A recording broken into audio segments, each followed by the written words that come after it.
ગામની બહાર એક જૂના કાચા મકાનમાં રહેતા હતા રઘુવીરભાઈ અને તેમની પત્ની કાશીબેન. વયે બંને હવે 70 પાર કરી ચૂક્યા હતા. શરીર નબળું થતું ગયું, આંખોમાં તેજ ઓસરતું ગયું, પણ મનમાં હજીએ એક જ ઈચ્છા બાકી હતી કે કાશ જો જીવનમાં કોઈ સંતાન હોત તો વૃદ્ધાવસ્થાના આ દિવસો એકલતા વિના પસાર થતા. રઘુવીરભાઈ ક્યારેક ખેતરમાં મજૂરી કરતા, ક્યારેક ચક્કીમાં કામ કરતા. આખું જીવન એણે મહેનત કરી, પરસેવો વહાવ્યો, પણ ઘરમાં કોઈ ખુશી ટકી ન શકી. કાશીબેન સાદગીથી જીવતી સ્ત્રી, પોતાના પતિની દરેક મુશ્કેલીમાં સાથ આપતી. લગ્નને વર્ષો વીતી ગયા, પણ સંતાનનો સુખ તેમને કદી મળ્યું નહીં. શરૂઆતમાં કાશીબેનને લાગ્યું કે હજુ સમય છે, ભગવાન આપશે. પરંતુ વર્ષ પછી વર્ષ પસાર થયા. ડૉક્ટર પાસે ગયા, દવાઓ કરી, પૂજાપાઠ કર્યા, પણ ગોદ ખાલી જ રહી. ગામના લોકો વારંવાર કટાક્ષ કરતા. કોઈ કહેશે કે સ્ત્રી નિષ્ફળ છે, કોઈ કહેશે કે ભગવાને સજા આપી છે. આવા શબ્દો સાંભળી કાશીબેનના હૃદયમાં ઘા પડતા, આંખોમાંથી આંસુ વહેતા. પણ રઘુવીરભાઈ હંમેશા એને સમજાવતા કે કાશી, તું ચિંતા ન કર. સંતાન ન હોય તો શું, તું જ તો મારો આખો પરિવાર છે. આ શબ્દો સાંભળીને કાશીબેન થોડી હિંમત પામતી, પરંતુ મનનો ખાલીપો કદી પૂરાતો ન હતો. વર્ષો જતા રહ્યા. આસપાસના બધા ઘરોમાં બાળકોની કિલકારીઓ ગૂંજતી હતી.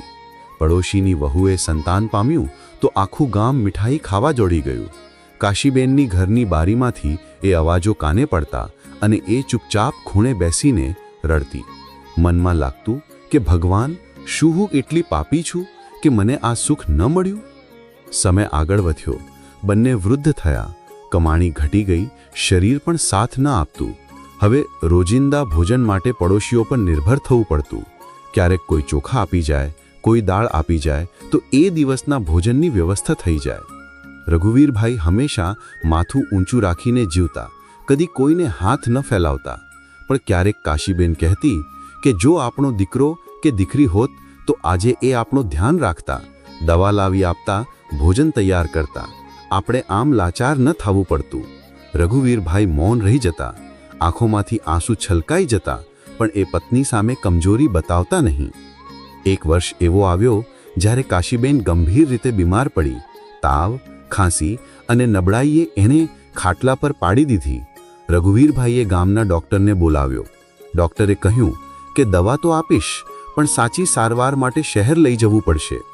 રઘુવીરભાઈ પાસે શહેર જવા માટે ન પૈસા હતા, ન કોઈ સાથ. સંતાન હોત તો કદાચ એ દોડી આવત. એ દિવસોમાં રઘુવીરભાઈએ ઘરની થોડી જમીન વેચી દવા માટે પૈસા એકઠા કર્યા. ગામના કેટલાક સારા લોકો પણ મદદે આવ્યા.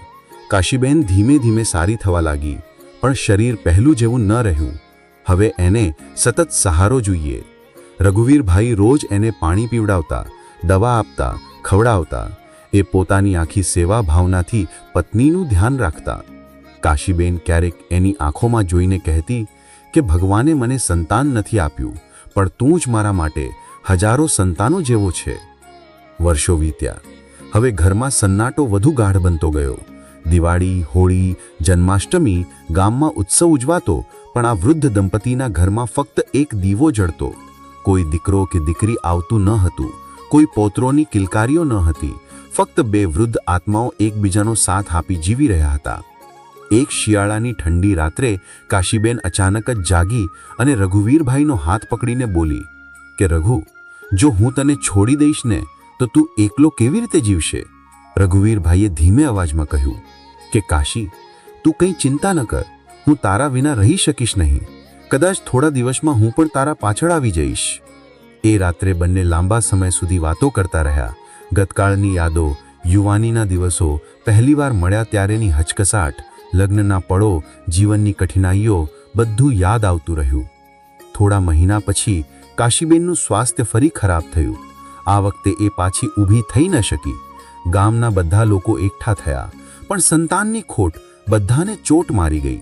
અંતિમ વિધિ વખતે રઘુવીરભાઈ એકલા જ ઊભા રહ્યા. આસપાસ પડોશી હતા, પણ પોતાનું લોહી, પોતાનું સંતાન સાથે ન હતું. કાશીબેનના વિયોગ બાદ રઘુવીરભાઈનું જીવન વધુ ખાલી થઈ ગયું. ઘર સૂનું થઈ ગયું. સવારે ઉઠતા કોઈ માટે ચા બનાવવાની જરૂર ન હતી. ખેતરમાંથી પરત ફરતા કોઈ પાણી લઈને ઊભું ન હતું. એ આખો દિવસ ઘરની બારી પાસે બેસીને રસ્તા પર નજર રાખતા.